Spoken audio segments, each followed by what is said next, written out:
Welcome back to Wisdom Rising. I'm Christine Renee, your host for today, and I'm just coming on a bit early to give you a heads up on what today's episode is going to be all about. Today we have on guest speaker Angell Deer, who is a international speaker, a author, as well as shamanic practitioner and teacher. And today he's sharing with us his personal journey, his story from becoming a corporate CEO, veterinarian, PhD, into leading a life in balance with nature and balance and harmony with his spiritual practices, and really how his definition of success has changed. One that includes patience and dedication and consistency and unconditional love of self. Here's a little sampler of today's episode, and I hope you do enjoy this conversation. Any creation you do, you create a new class, you want to write a book, you're creating a new song, you're creating a new house, you're creating a new relationship, you're creating a new, land that you're working with. All of this need co-creation in order to work, meaning creating with you and spirit. I hope that little sampler gave you some inspiration to stick with us as we dive into this week's episode. Welcome back to Wisdom Rising. I'm your host, Christine Renee, and today we have a special guest with us, Angell Deer, and he is the founder of The Sanctuary, a revered shamanic healing center nestled in the heart of Catskill Mountains, New York. He spent over 9 years fostering this haven for individuals seeking connection to nature and ancient wisdom teachings. And he is also the author of the book, The Sacred Web, The Magical Craft of Your Sacred Shamanic Space. And I'm really excited to bring him on today to discuss his book, his programs, and all the things that are going on in his shamanic world. So welcome to the call. Thanks for being with us. Thank you, Christine. Good to be with you all. Yes. So tell me a little bit about how your world was opened up into the shamanic space. How did you develop that path? What I think, since I was born, since I was little, I've always been fascinated by my mystical connection to nature. For me, and that's a very more, I would say, more animist than shamanic in many ways, right? It's like Yes. everything felt so alive. I was fascinated. My parents always said that I just spent hours just picking up a piece of grass and looking at it, and a little insect and trees and plants and rivers. And I always felt that I was in communication with them, but I didn't have the container for it or explanation in my upbringing or culture in some ways. And I guess along the way, I lost that. I didn't lose the connection, but I lose okay, this is important. I went into a corporate career. I, even launched my own businesses. And then at some point, I was quite sick.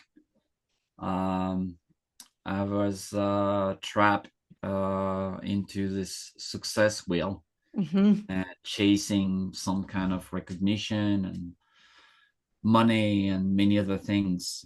And I felt really lost. I felt like there was such a wide space between my public image and what was on paper on my resume at the time and what was going on in my inner world. Yes. I basically felt I was dying. Yeah. Much. And I had many signs of it, many signs of illness, psychological, mental, emotional, and even physical. And at some point, the pressure became so big that I decided to really quit all that, quit this world, and went on a quest. And I spent many years with masters, teachers in the jungle, in some quite remote places to heal myself. And I guess that's when I got in contact with what we call shamanic tradition, but I'd rather call them ancient wisdom traditions. And right. And I learned it for myself. Then I started being fascinated by the healing process of this tradition. I was trained as a veterinarian. So I have a PhD in veterinary medicine. So I studied medicine, surgery, biology, from a Western point of view. Mhm. And then here I am in the jungle of Peru, spending weeks doing deep work, and I meet those doctors that are very different than the doctors I knew of, that have very different methods and tools and medicines and ways of healing. But I witness magic. I witness people coming with very advanced cancer and being healed in a few nights, and people having depression their whole life, literally being on meds and getting off their meds a week after this work. And I see all that, and then I experience it for myself also, finding clarity, finding purpose, and reconnecting to that childhood memory that I had about those visions and this connection to something beyond the physical world, that was alive, that was benevolent, that wanted to communicate. And then I came back. I had no idea what I wanted to do with my life because what I did the 20 years was not relevant anymore. And I started to study very deeply with teachers, elders. Uh, and long story short, I'm teaching those ways now, and I do healing work and all of that. But it was really a personal quest, most of all, and I guess it still is in many ways too. Yeah. And I feel like that's such a common story about how we have to kind of find that rock bottom for ourselves, whether it's psychologically or physical health issues. And then we get pulled back into spirit and going, okay, what's going on here? How can I heal myself? Like that was definitely my story as well. Both on the, running, trying to keep up with the 9 to 5, the hustle bustle of the culture that we live in, and suppressing our innate spiritual gifts, suppressing our true authentic selves to like meet societal needs. And then, everything gets torn apart, and you have to face your inner demons. You have to face what's coming up within yourself, and the suppression has to stop. And so I see that often in our students and our clients, and myself personally, that there's that huge transition of like breaking the cycle and coming back into our spiritual natures once again. And so Yeah. I love how your journey brought you to numerous teachers, and how it was you cultivated a practice in these different regions. Um, I'm curious about when you returned home. Well, one, where's your main base right now? It's in New York, right? Yes, upstate New York. Yeah. Beautiful. It's gorgeous up there. Yes. Um, how has all of that integrated into your daily life? Because that's going to be a really beautiful bridge and what you've written in your book. Well, when I came back, so I used to live in New York City at the time when I left. And I came back feeling that, okay, I can't live in the city anymore. I want to be closer to nature. I want to grow my own food. I want to be able to bring people into that experience of connection. And so there was, a few years of transition to make that happen, right? To purchase the land I'm living on, to build, the retreat center, to build everything that we have here. And because of my transition from this one life as a CEO of a big company to, I guess, for many people, feeling that, okay, where's that guy? What happened to you? Right. So, because of that, many people that I knew from my old world that were suffering from different things, and seeing me happy and on purpose and excited and not stressed and very connected, people started asking me, hey, can you help me? This is what I'm dealing with, right? So I didn't go into shamanic healing or offering rituals, offering teachings. A lot of what I do is teaching those ancient cosmologies, because I was like, okay, this is what I need to do. It's because, a lot of people started asking for it. And I realized, well, I really enjoy that, and I want to share that. I want people to hear about that. How come not everyone know about that? And that kind of bridged my old world of people that are in a very different vibration, I would say, an environment, and this world that is very different, right? Yeah. So I think that's always been, a long time ago, healer, teacher told me, you are going to be a bridge. That's going to be your main path. Your path is going to be a bridge between different worlds. And it's interesting because the shamanic work is your bridge between the seen and the unseen. But I think for me, it's also come onto bringing people that maybe are not spiritual, or religious, or maybe a little bit, but they don't really understand any of that. And they want somehow to access those kind of healings, but without being saturated or hearing words that they are allergic to, like Yeah. verbiage that is maybe difficult to understand. And because, I sat on the other side of the desk, I would say, I think, for me, the beauty of it is that I was able to put it in a format that was accessible. And obviously you have I would say, the more common crowd that is interested in spiritual work, shamanic work, that have done work like this and want to go deeper. There's also that. Yeah. I would be really curious to see what your ratio is between like, the business world. Like I definitely find that when I worked for, Yellowstone Club, which is like a multi-billionaire, they own the top of the mountain. When I was working in that clientele, like they only want to do surface level. You can't bring them too deep, right? Versus the people who are actually like really spiritual seekers. And I'm wondering, how has that been in your experience? Are you finding the corporate people ready to do the deeper healing work? Or are they just still fascinated by the rituals, the plant medicine, or whatever it may be? I think more and more. I think the way it is today, or in the past, I would say since COVID almost, since the past Mm-hmm. 2 or 3 years, compared to what it was even 5 years ago or 10 years ago, there is a huge shift. Oh, that's good to hear. Because I think, there is such instability in the world that you cannot deny anymore. And you can talk about the economy, you can talk about politics, you can talk about social unrest, you can talk about the environment. I think for many people that might be more sheltered from that because Yes. of their life, it's still become more and more obvious. Yes. And people also are questioning their life, or maybe they are getting a little bit older, they're in their late 40s or early 50s, and they start feeling, this midlife crisis, this quest for purpose and meaning, and wondering, is this it? This is all there is? Yeah. One of my clients, that she's been a student for many years in the school, she's a woman that owns hundreds of businesses. She's a billionaire, right? She's very wealthy.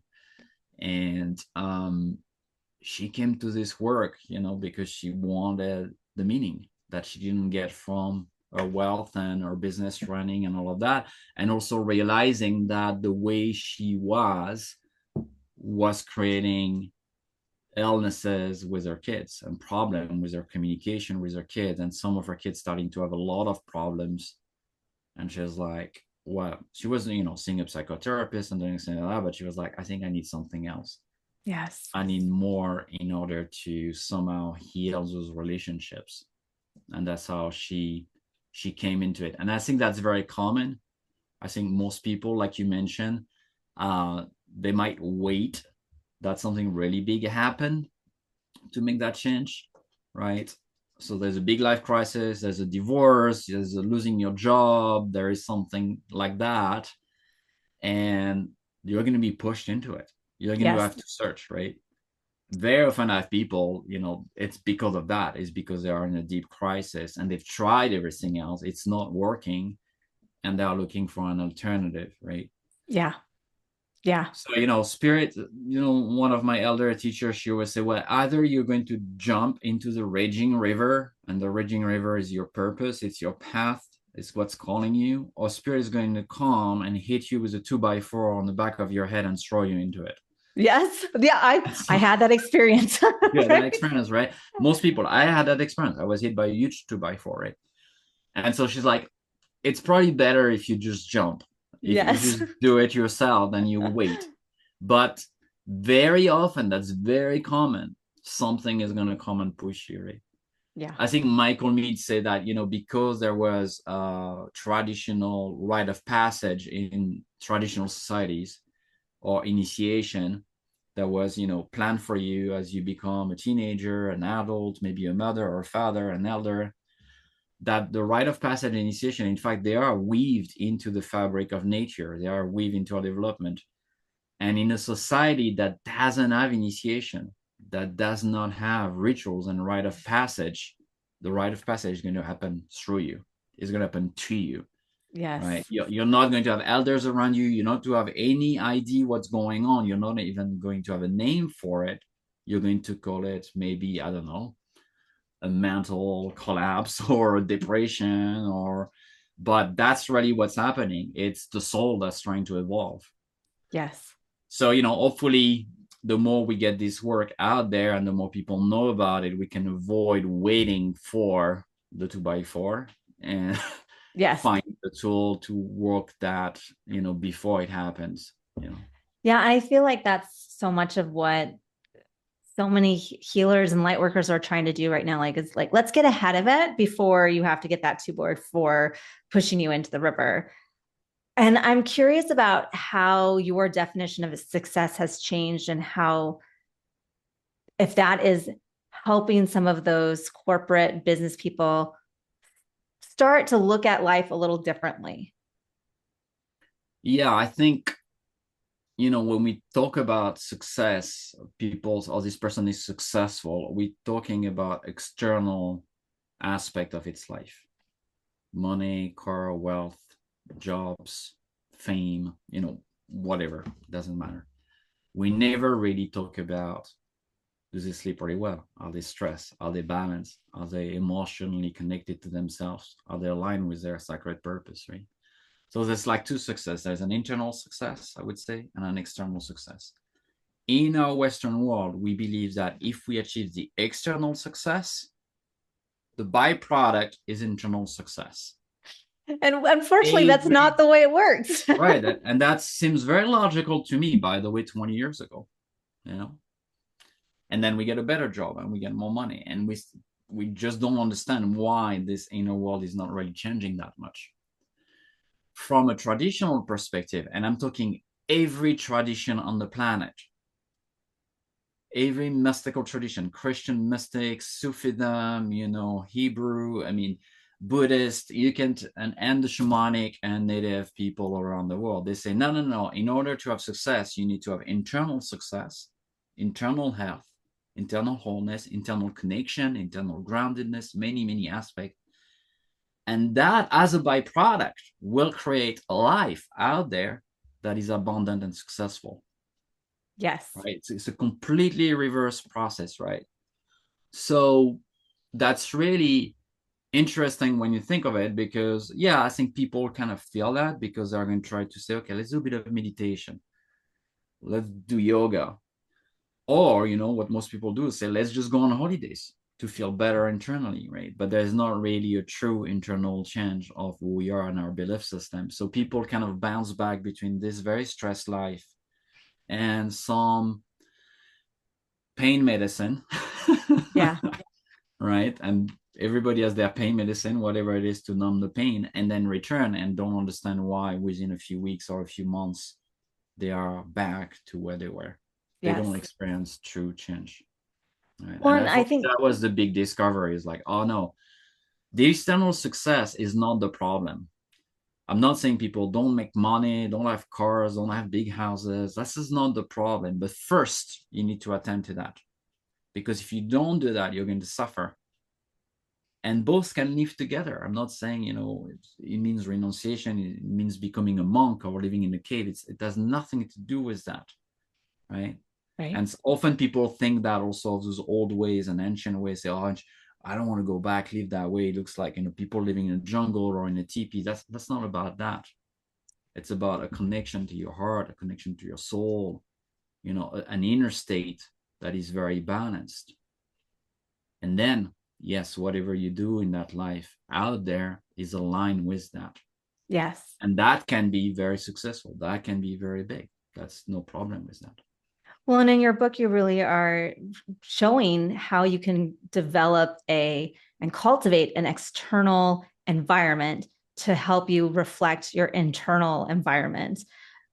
Talk to me a little bit about what brought you to writing your book, The Sacred Web, and what's your personal sanctuary space look like? What does that look like for you? Well, for me, what pushed me to write this book, I wanted to do a first short, simple, but deep book. It's not a very long book, but I wanted to make sure there are really key elements in order to set up your home as a sacred space. It doesn't have to be an altar. It can be just a whole space. And to connect it to not only nature and the cycle of the seasons and many things that happen in the sky, like the moon and all that, but also connected to your inner world, connected to what you are doing. For me, sacred space is not just when I sit for meditation or prayer. It is when I write. It is when I'm sitting with you here.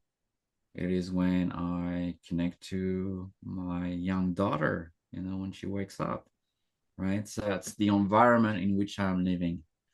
From a shamanic perspective, everything carry life, vibration. Any object, not just what's in trees and animals, but everything has a vibration, and your home is a huge one. In fact, in Peru, people have a lot of practices and rituals in the house to make sure the spirit of the house is happy. Yes. That's really important. I do a lot of house clearing for people, and I go either because there is something in the house or because they just don't feel the house feels right. And it's very often just because the spirit of the house is not really happy, or the spirit of the land the house is sitting on is not happy. So we often do that by layers, right? So that's the first step. You need to have some kind of an environment that is reflective to the inner state you want to have, right? If you want to feel really at peace inside, you might not want to go to Times Square in New York City. Right. You might create a different experience than calmness and groundedness. So your home needs to have somehow the feel of what you want to reflect inside. Yes. And that's why I call it weaving a sacred space, because we're weaving many, many different elements in order to bring that. And for me, that's the foundation of any practice. It doesn't matter if you're spiritual or if you're religious or if you don't believe in any of it, you're going to feel it. When you enter a room, you're going to feel that, right? Absolutely. And I think that's why it's so important to recognize the health and the energy of your home. Like even just having the awareness, if someone just had an argument in the living room and you walk into that space, you can energetically feel it, even if that conversation is done and complete. How do we restore that space? How do we bring it back into energetic balance? And how can we lift up that energy again? So it's all of the spaces in your home is high vibe and in flow. And where I find it really interesting when I do home energy clearings of if there's construction going on, or if there's a leaking pipe, or if what's going on within your house that's actually very reflective of your personal life and what's going on internally for you. Like I feel like the house oftentimes is reflecting things that we still need to work on. Do you find that true in your own practice? Yes, for sure. And it's, alive, meaning it's constantly evolving and changing. Yeah. Like your energy, this morning I woke up is a different energy of what I felt when I woke up yesterday. So we need to kind of be able to pick up and develop that instrument that tells us maybe it's time for saging the house, or maybe it's time for clearing those cabinets, right? Because there are many aspects, some are very physical really, on how the house is organized. So that's really important. Originally, the second book I'm writing that's going to be published in a few months was the first book I wanted to publish. And that book is called Becoming the Medicine. It's a deep book on shamanic work and experience. It's a much bigger book, but it was like before, as I was writing it, I got the message you need to do a book first on the space, the altar, really this aspect of the work, because people might not be interested in deep shamanic work. The second book is a bit more for people advanced or wanting to go deeper, but everyone, that's what Spirit told me, everyone needs some kind of tools here. And you need to write a book that's for everyone. And you need Yes. to write a book that even people that are advanced practitioner need to find some gems in it. So I was like, okay. And that's how the Sacred Web was born, ultimately, right? Well, and it's a great manual to like really hit all of the things. Like that's what I felt when I was reading through it. And I moved into my home back in September, and I'm still decorating and putting my spaces together. And this book, as I've been reading it, it came at the most perfect time because I just ordered an altar to be Mm. to be delivered. Like I needed a piece of furniture. And now as I'm reading the book, I'm like, oh, maybe it should be facing west instead of east, reflecting on some of your words in your book. And which angle do I want to put it in this room? And how do I want to incorporate it into this sacred space? And so the timing of reading this book was perfect. Like I had just ordered the altar, and right now my altar is just a cardboard box on the floor with an altar cloth over it because that's what I've had to use. Right. And so I think having our audience know like you can make it out of anything. A cardboard box is fine. And it's about cultivating the space and the energy within and really bringing in the practice, like coming to that space on a regular basis as a dedication to your own self work. And so I definitely, as I don't like not from an ego place, but as an advanced practitioner, I definitely found bits of wisdom and pieces that I was reflecting on going, okay, here I'm in a new home, a new space. How do I want to recreate my sanctuary? Beautiful. I'm happy to hear that. I've so many books on that are all about spirituality and shamanic wisdom. Some are like 1,000 page, but ultimately that's what's coming to me, maybe because I'm becoming older and I've been practicing the way for a long time. The wisdom within is very simple, and we can already resume it in. I could have done a 5 page book. People would have probably feel, it's not really good enough. Some people say, oh, your book is too short. I have a few people that said that. And it's interesting because to me, in fact, if you take 1 page, you can work with that one thing for months. Yes. And sometimes, I've had books where it's like, I just don't finish them because there's just too many details. I think ultimately the more simple things are, the more profound they become. And in our world, in the Western world, we'll feel like, no, like a PhD. I need to have like 300 page about the four direction, right? And that's great. Sometimes you might learn more, but I think you'll learn more by having the basics about the four direction, and then sitting with it, and then seeing which wisdom is going to arise. I didn't want to impose a belief on people. Yes. I want to say, here's a tool, implement it, experience what comes for you. And that's the next 50 pages. That's not written, but that's your pages, right? That's your Yes. view on it.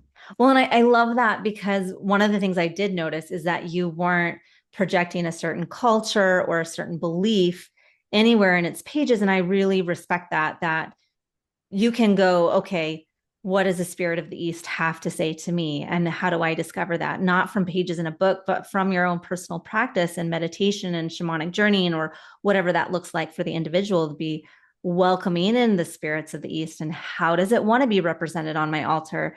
And how does it signify in my own personal life and my own geographical location? And so I did really recognize that you were just offering almost like teasers of like, how does this reflect for you? What could that look like? And I really do appreciate that because there's so many books and manuals that are like, it has to be this way. It's this black or white, right or wrong. There's not anything in between. And yours is much more of an invitation to like, take this topic and sit with it, take this topic and sit with it, rather than this is the only way to go. And I'm all about the buffet of options. And I feel like you did a really well job of like, how does this land for individuals rather than here's my personal practices and this is the way to do it. Yeah, and you might be, you know, Christian, you might be Jewish, you might be Buddhist, you might be pagan, you might be recovering Christian. You know, whatever it is, I wanted to make sure that you can also reflect what's really important to you, Yes. you know, because I think the heart connection is the most important. It's not the mind. And sometimes when we say do this and do it that way, we kind of impose a set of view. Now, yes, if you want to study with me the Andean altar and the three world and the four direction in that traditional cosmology, then yes, we can detail it much more. Then we can go into that. But it's because you're committing your life, at least, you know, your path to a very specific tradition because you're feeling called to it, you know. And there's a space for that for some people, right? But I think it's important when it comes to spirituality and especially shamanic work. It's a path of self-revelation. It's a path where, you know, my teacher, my elder in Peru, doesn't speak much. It Mm-hmm. doesn't give me long teaching. He puts me in presence of something, he just share a few words, and then he let me have my own connection. Despite he has immense knowledge of that cosmology.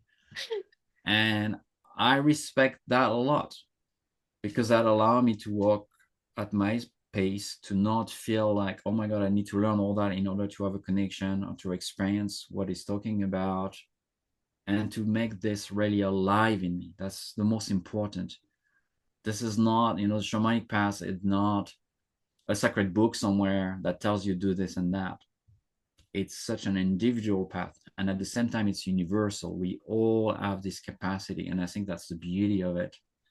And I want people to get those nuggets, those gems from themselves, not Yes. from not from me. If you ask me, maybe I'll give you a little pointer, but I'm never going to give you exactly the final answer because I want you to have the revelation, which is such a gift when that happened. Yes. Yes. I had a mentor, a teacher, and I was talking to him about the sacred mountain. And once again, the very, very short, brief answers come from the wise ones, right? And I'm like, Mm. why would you meditate here? And he's like, it's a nice mountain. Just like this very simple, basic answers have so much wisdom, even though there could have been a whole novel, a whole book written on this particular mountain and its sacredness. And yet it's a nice mountain. And I think, you're sitting at the right feet if they're just giving those one-liner sentences so often. Mm. I'm curious about how your sacred space has developed over time, from moving to upstate New York. How has it changed from that point to now as your life has grown? You have a child. Like, what does that look like for your own personal work and space? Wow, I don't even know what to say because I feel it's like, you know, how did your child change since it was born 20 years ago? Mm-hmm. What are we talking about? The size and the clothing and the words that he speaks and, you know, things like that, right?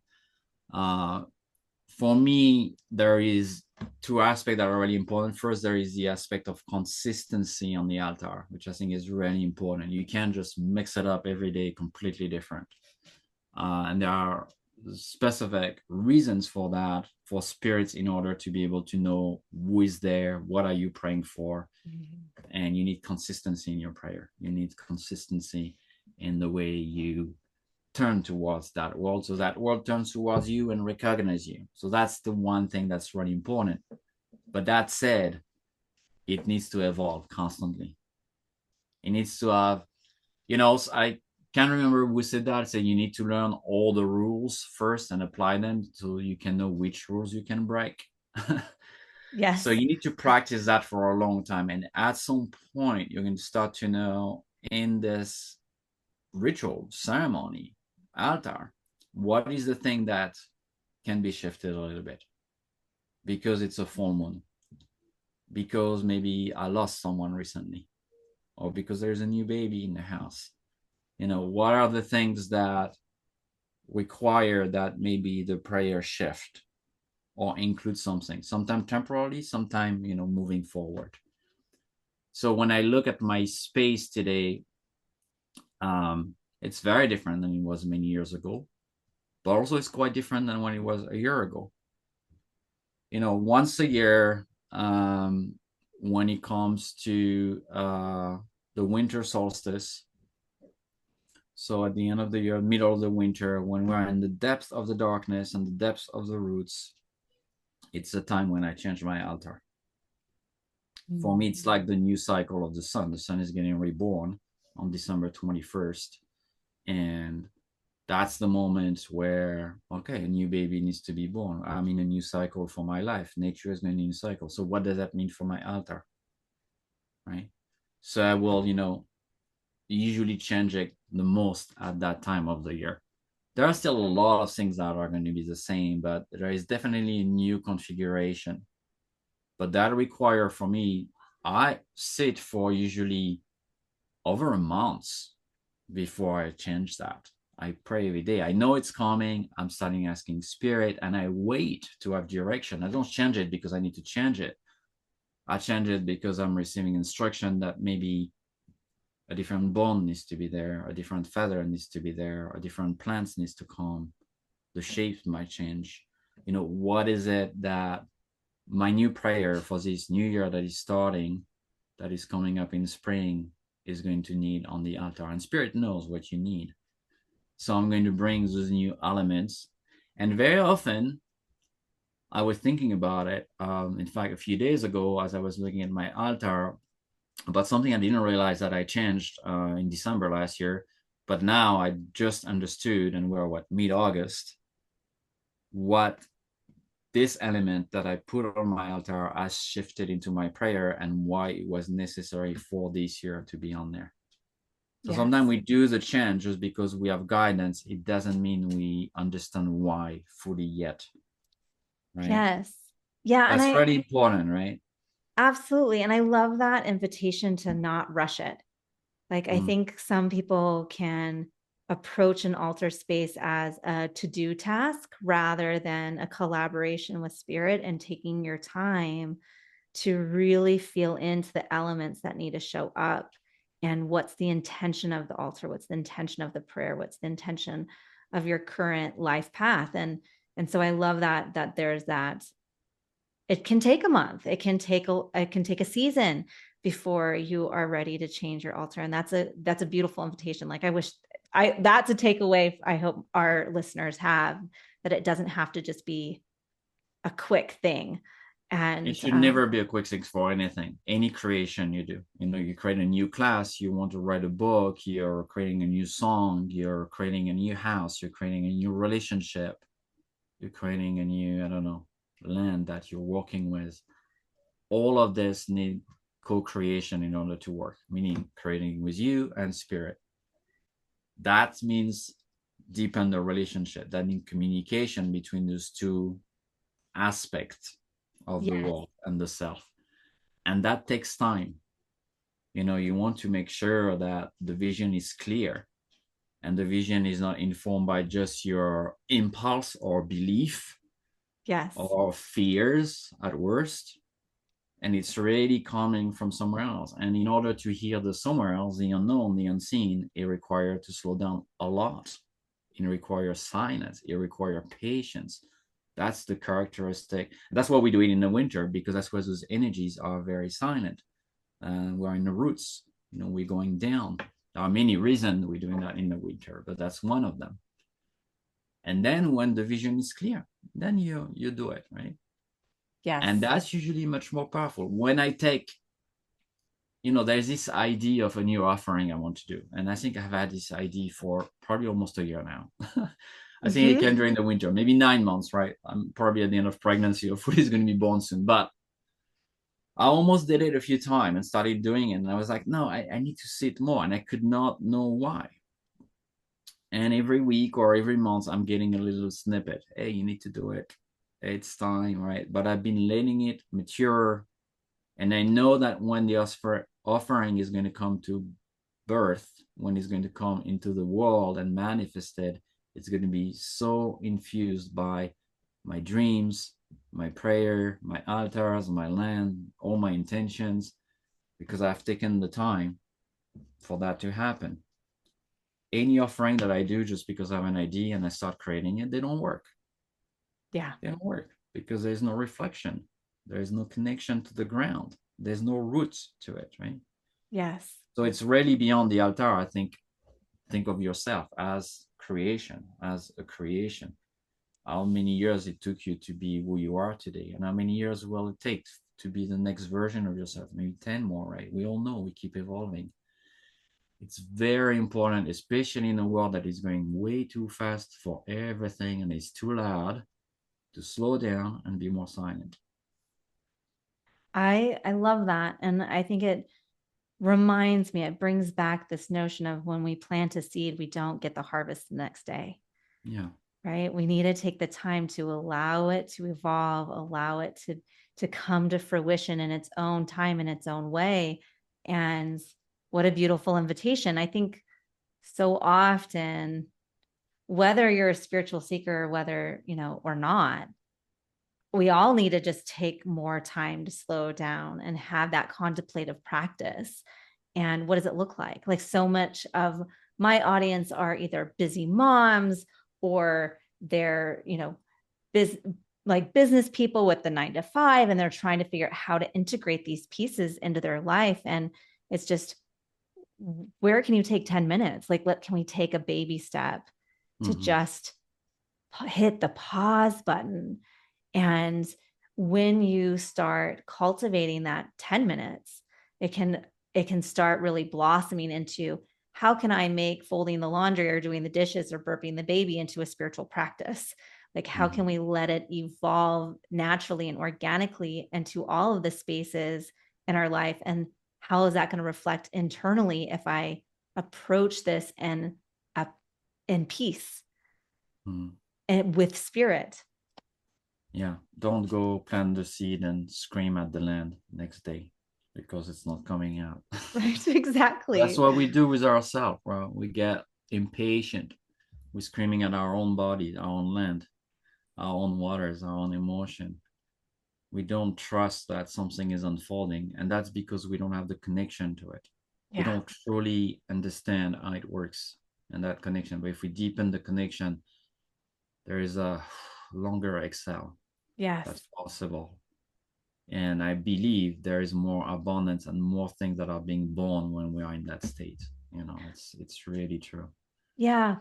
Yeah. There was a time in my life where I really needed to embrace patience and allowing things to unfold. And I was at a time when I was in a major health crisis, and I knew that I needed to completely rebuild my gut from ground zero, and giving myself permission. This might take a year. It's not going to be a couple months. It's not going to be a couple days. It's not going to be a couple weeks. I need to give myself all of the grace to allow this unfoldment to happen within my body while I'm doing the spiritual work, while I'm doing the emotional work, and allowing it to take its time so that I could be healthy and whole afterwards. And that's so reflective of so many things in our life. Like, how can we allow time? Like, last summer, I got a divorce and I was very committed. I'm going to take a year just to heal myself, just to allow this process to unfold in preparation for whatever is coming next in my life, my next chapter. And so, how can we set an intention and give ourselves that space to allow that time and connection with source, with spirit? And what does that look like? How do you help your students, your client, kind of cultivate the patience, cultivate that this isn't a rush, this is an unfoldment? Well, there are many, practices, but I think first we need to understand why are we doing that, because I think we have beliefs that if we do more and if we do it faster, we're going to get more done. That's what we learned. And it's very hard to break that belief down to pieces and to really see why it's not entirely true. So in the ancient cosmology of the Andes, in the medicine world, there is a lot of the teaching start with the underworld teaching, with the earth teaching, with the womb of the universe, the womb of the belly of the earth. You know, it's like this deeply feminine space of creation. That's literally where everything comes from. Everything we see in this world is coming from that place. And that place has characteristic, as it's a certain technology. There is a certain wheel that turns in a certain ways. And once you study that and start to understand that, you understand why slowing down produces more. That's for the Western mind. The mind hear that and it's like, doesn't make any sense. So usually if it doesn't make sense to the mind, it's usually a good idea from the shamanic perspective. So we're trying to get beyond the mind, beyond the duality and the perspective of the mind. And then you need to, so once you understand how manifestation works, how the energy travel between the different world, under, middle, and upper, how the elements, how the earth, you know, births the water, and then the fire, and then the wind and the air, and it creates rains, which are the emotions that feeds the body or the earth back. Once you understand the cycle of energies from an elemental perspective, from a biology perspective, from a physics perspective, and from a spiritual perspective, and they all aligned, then you understand how to create. Then you understand why you need to slow down. Then you understand why you need to be silent when you want to write or when you want to do something new. Then you understand why it's insanity to do brainstorm as we do when we want new ideas, that there's a very different way to get new ideas, etc., etc., etc. And then once you have understand all of that, you can put in place practices to teach you that. Planting a seed is a big one. You know, part of my 1 year program, we spent 4 months growing one seed, observing it, planting it, finding the right seed, and then we do plant dietas. So we learn from the teacher. The teacher are the plants, the teacher are the animals, the teacher are the elements. And we ask them to teach us, and they show us how to remember ourselves, how to return to that process, right? And because once you have, once again, that direct experience, then you learn. If it's just me telling you to slow down, you know, how many books there is about mindfulness out there and meditation? A billion books. I mean, not a billion, but there are probably, you know, tens of thousands of books. Yes. How many people have read the books on mindfulness and still, you know, day to day cannot, you know, embody it? And there's great books and great teacher, and I'm sure some have transformed people deeply, some of what I'm saying. But I think there are other layers of direct experiencing that can make you change, like growing a seed, for example, or certain rituals. I studied meditation for 10 years and 15 years, and I made more progress sometimes with one ritual in one night, right? And still I meditate. Still, it's important. But I think there is in that technology, probably because it's the most ancient technology on earth, shamanic, animist practices, that we all come from tribes, that we all somehow in our DNA have this deep connection to nature. And so where we can communicate, I think it activates something that is very ancient, and maybe through epigenetics, maybe through ancestral memories, maybe through spirit.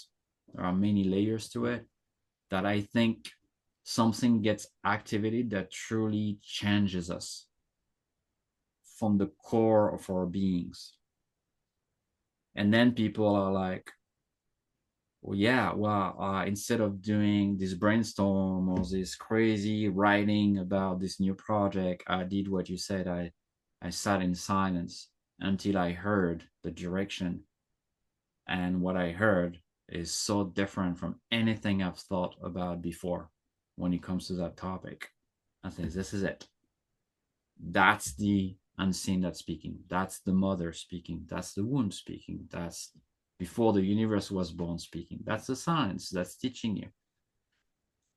So once you get that experience, there's no return. There's no way back. But you need to have that experience in your life. You Yes. need to somehow see that, okay, what Angel is saying here is true, which means you need to practice. So if you have a life that's very busy, we have two kids here and you have a land and have my work, right? I need to create moment of silence because I know it's my place of creation. It's my place of evolution, right? And it's as important as me having a 1 hour appointment to the doctor. Like it's in my calendar, it's locked. There is no or being with you. Like my kids are not here, my wife is not here. This 1 hour I'm with you. So we need to be very disciplined. And that's the last thing I want to mention. That's often what's missing from our lives. Discipline about this work. Because the world, as it is very disciplined towards you not being that. It's discipline towards you to make you feel a very different way, to make you feel you're lacking, that you're not enough, that you don't know, that spirit doesn't exist, that it's all material, blah, blah, blah. This is very disciplined what's coming towards you. So if you want to counterbalance that, if you want to find another way, if you believe that maybe this way that I'm witnessing in the world might not be the best way, you need to be disciplined in discovering, studying, exploring, learning, remembering, whatever you want to call it, this ancient way. Yes. You need to make space for it. And like you said, it might be just 10 minutes, but every day 10 minutes. Right? Or do you Right. say, no, I didn't have time this week, didn't brush my teeth, didn't take a shower? I mean, Right. maybe it's possible, I don't know, right? But it's like it's your internal hygiene. Yeah. It's not just external hygiene, right? You need to just not cleanse your skin and your clothes. You need to cleanse inside. And you don't do that when you have time, right? You don't take a shower just if you have time. Even if you're in a rush, you can take a 5-minute shower, right? Yes. So you need always to think about your internal hygiene and what can I do in order to make sure this is done. Because if not, it gets a little bit more dirty, a bit more dirty. And it's not as visible maybe as you not taking a shower. It's not going to smell the same way, right? Right. But within a few weeks, you're going to start feeling this lack of internal hygiene, this lack of discipline. And over months and years of doing that, there are massive costs that are very difficult to change sometimes and to heal. So, yeah, for me, it's better to meditate 10 minutes a day than, having massive panic attack in 10 years from now, or worse, maybe than that, if I don't have a calm mind. It's good for my kids, it's good for everyone, right? Not just for me. Well, and I think that's oftentimes how we get our clientele or students like converted is going, you're going to be a better mom or you're going to be a better business person or whatever it is. If you cultivate this first, it has to come first. Mm-hmm. You have to put yourself first. You have to make this a priority and do it with dedication and consistency so that it becomes a way of life. So it becomes your breath. And that is such a hard thing for like Western minds to concept, like, oh, I don't need a people please. I can put myself first. And just watching, I'm so many of our students, our clients are mothers. They're ingrained to be givers and people pleasers and to go, you're worth it. You are worth taking the 10 minutes to do this. Do you have any advice for the people, the listeners out there who are they're intimidated by the 10 minutes? And I think part of it is that they know that things are going to shift if they actually say yes to themselves, and they're a bit scared of like the potential change. I think that's a very big one here. You know, 6 months ago, one of my teachers say, if there's one thing you could tell the people you work with, but you can't tell them, you really can't. But if you were super honest, what is the main thing you think for the majority you could say? And I say, I really sat with it, and you say, I was like, you're lying to yourself. You know that. You're hiding from yourself. Because when we start doing this work, there is the things we have buried that are going to come up. And we're often terrified by it because we don't know what we're going to do with that, because we never had to really face them fully. And also, I think as we start doing those practices is might ask us to change many things in our life, right? In terms of behavior and belief. I'm not talking just changing your house or your job. I'm talking even just belief and behaviors. There are things that we need maybe to stop doing. And when we have habits, it's powerful. It's our ritual. Our thoughts are habitual thoughts. That's it. That's your ritual. That's it. Constantly there. It doesn't matter. You sit at the altar, you do your prayer. It doesn't matter. You're thinking this. You're thinking it. That's how discipline is your mind. Our discipline is the world for you to have those stories. So for me, I think ultimately, you need, that's probably the most important aspect of the work, is you need to bring a lot of kindness and compassion towards yourself as you're doing this. Yes. This is not about fixing something that's broken. This is not about shaming you in where you're at. This is about love. More love towards yourself. So any technique, any ritual, any practice, if it's not rooted from its intention, the root of the intention from love towards yourself or toward other, it's irrelevant. If it's rooted from I'm really a bad mom, or I'm bad at thinking that way, or I'm too stressed and I need to kill my stress, it's not coming from love. It's coming from hate. It's coming from shame. It's coming from self-hatred, whatever you want to call it.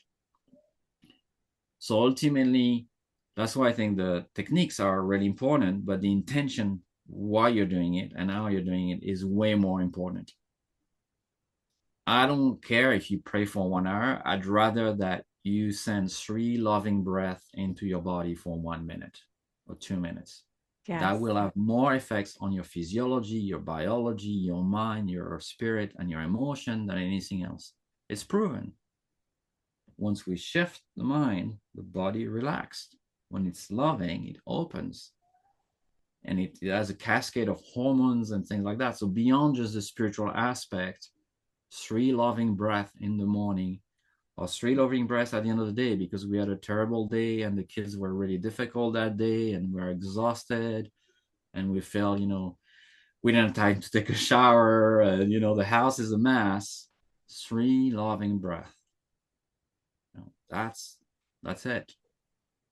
But do that. Try it. See what happens. And maybe you're going to cry. That's great. Welcome the tears. Right? But loving the grief, loving whatever is the discomfort in that moment.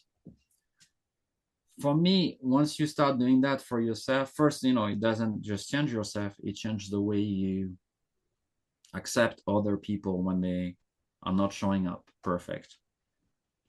Yeah. Or maybe they don't, they're not available to you, when they're not nice to you, when whatever. You can have such compassion for a heart that is unhealed, that is blocked, because you're doing it for yourself. You have compassion for your unhealed process, for your unfinished work. But if you're judgmental about that, if you think it needs to be fixed, that's going to be reflected in any relationship, right? My teacher always said it's very easy to love your dog. Anybody can love a dog, but can you love what's unlovable? Can you find your way back to love when someone is really struggling and it looks like they hate you or they're angry at you and they're like this, but can you see the pain? Can you see the struggle of that heart? And can you send love to that? I'm not saying you have to like it. I'm not saying don't have boundary, but can you have this kind of energy towards that person? You can, if you can have it towards yourself. And this is it. This is the work. Yes. Ultimately, unconditional love towards the self. And how do I do that? Yes, absolutely. Beautiful words. I'm wondering if you would like to share, how can our audience connect with you? What are your current offerings? Anything that you want to share with our audience, so that they can dive deeper with you and your school? Sure. I mean, they can go on our website. I'm guessing it's going to be put in the link below the podcast or the YouTube, but it's the sanctuary, like a sanctuary heal, HEAL.com. You can find me, the Sanctuary Angell Deer, on Facebook. So we have an online school where we teach, long year program on shamanic work. We also have many on-demand classes, so people can do it at their own speed and things like that. Our main core program is my t-shirt that I have today, the Sacred Purpose Blueprint, which is to help people stepping into their sacred calling. And it's targeted especially to people that are overwhelmed or very busy women, executives, that they have this big life, but they know there's something else. So this is our core program. It has some shamanic and spiritual aspect in it, but it also has a lot of core foundation that comes from many different other line of work. And like you mentioned, yeah, thanks for mentioning my book, The Sacred Web. It's available on Amazon and many publisher. And I have a second book that's going to be called Becoming the Medicine. That is coming up in, well, I used to say September, but I'm going to say November or December. It's coming this year by the end of the year, but I had a new baby a few months ago. So my writing is a bit delayed, but I'm hoping it's almost finished, that it will be on the shelves by December. Yeah. Beautiful. Well, I'm going to hold that vision for you, and we'd love to take a look and read of it so that we can have you back on as a guest. It's been a great conversation. Thank you so much for sharing your words and wisdom. And until next time, may you awaken to the whispers of wisdom rising from within.